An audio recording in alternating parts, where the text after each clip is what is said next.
My name is Ken Burton. I am a professional musician working in the fields of performance, composition, directing, broadcasting, adjudicating, education, but with a passion for worship music.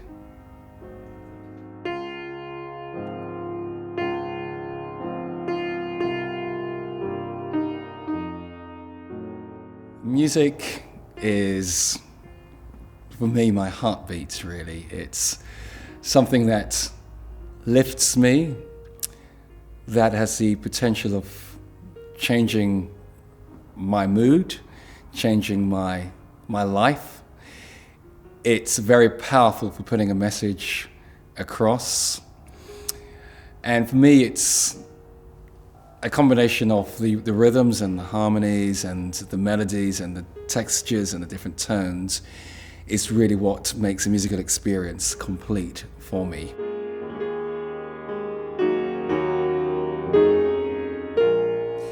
In writing music, there is no set formula, there's no set way of doing it. It happens in different ways, different times. Sometimes I'm asked to do something and I have to think through ideas. But many other times, and I think these are the songs which I value the most, are songs which come maybe just in the middle of the night. There's one particular song I wrote, If Tomorrow Never Comes, and I remember the thought just came into my head and the melody of the chorus, what if tomorrow never comes, just came to me, and then I actually got up. Must have been about 2 o'clock in the morning, which is early for me, but 2 o'clock in the morning, and I actually got up and every single line of the song came to me.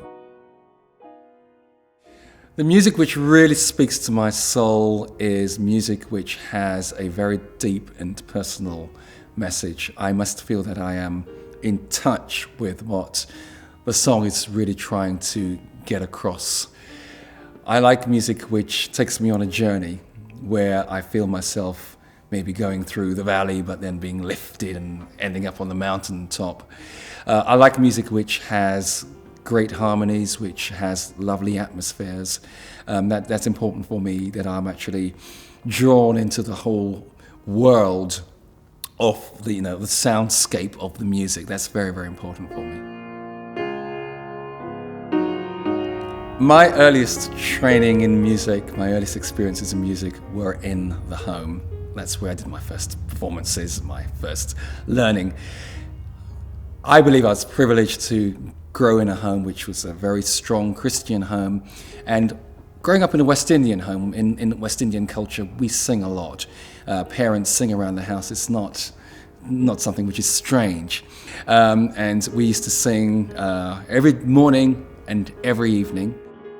My favorite hymn is a hymn written by John Wesley called And Can It Be That I Should Gain an Interest in the Saviour's Love? Amazing love, how can it be that I should gain an interest in my Saviour's blood? Died he for me who caused him pain I can't remember the rest of the words, but the chorus is beautiful. Amazing love, how can it be that thou, my God, should die for me? And I remember that hymn because when I used to play organ in the church, there's the third verse of the hymn is a poetry based on the story of Peter when he was in prison and the angel came and rescued him from prison in the book of Acts. And the hymn uses the words and the language and puts it into poetry in a very dramatic way, where it talks about being in darkness and then the angel coming and then the chains falling off and being free. So I recall when I was younger, when I was playing that, I liked to really dramatize and characterize, in darkness and starting off really, really softly, and when everything breaks free, I used to pull everything out the organ and put it as loud as I possibly can, and just to characterize being free in Jesus Christ. So I love the message of that song. Amazing love, how can it be that thou, my God, shouldst die for me? People have often tried to define and confine God. And very often it's based on their own personal preferences. If I'm somebody who likes soft and slow, then I often believe that God is a God who likes soft and slow. If I like loud and fast, I believe God is a God who likes loud and fast. God is much bigger and broader than we as human beings can actually think. And his word gives an idea of basically, some of the things that he is, but even in his word, it's just only a fraction, it's just a little bit of what God is.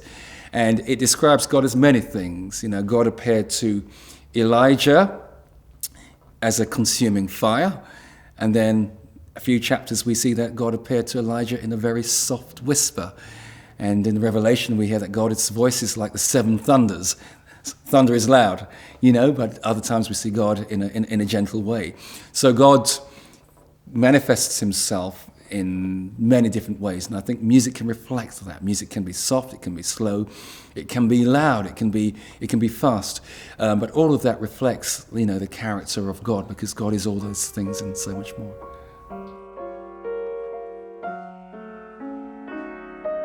If we look historically at music in the church, there have always been different sides. At one time, the church organ was not allowed to be used. At another time, there were people who said that the congregation shouldn't be allowed to sing. Singing should only be done by special trained singers. So it's been progress and development throughout the years which have brought us to where we are today. And we will continue to develop and we will continue to progress. So I think if we're looking for a perfect and right answer, I don't believe we will find it. But what I believe we need to do is look at the principles of the word. In Philippians 4 verse 8 says, whatever is pure and lovely and beautiful, those things should characterize how we do worship, how we live our lives. And as we look and study and know God for ourselves and get to know his character, then again, that will enable us to develop our music in the right way. But I think to try to answer the question based on labels, this is called gospel, this is called rock, this is called this, I think those get in the way, the labels get in the way, but we need to think about the principles and look towards God.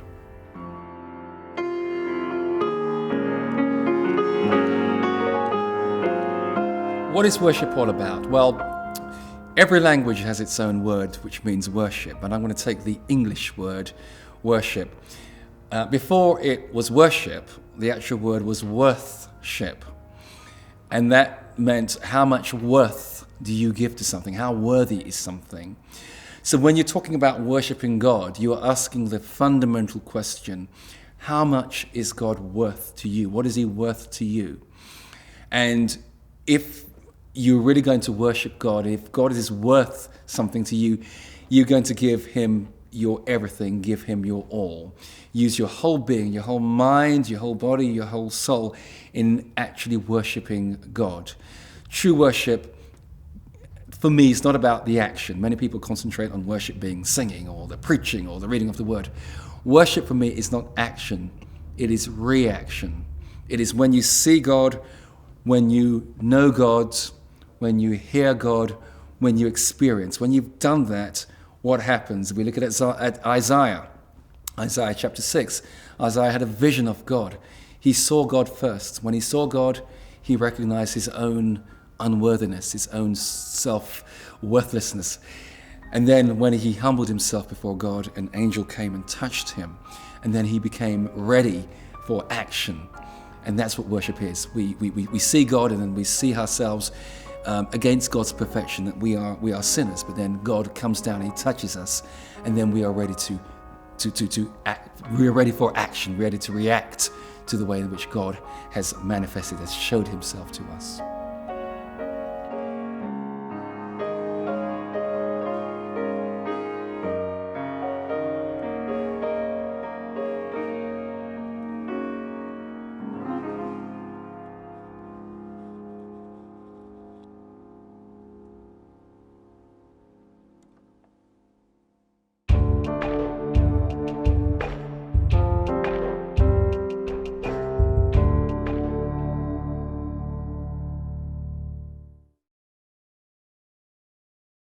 Water. It's just been raining. Orange. Righteousness. Savior. Home. India.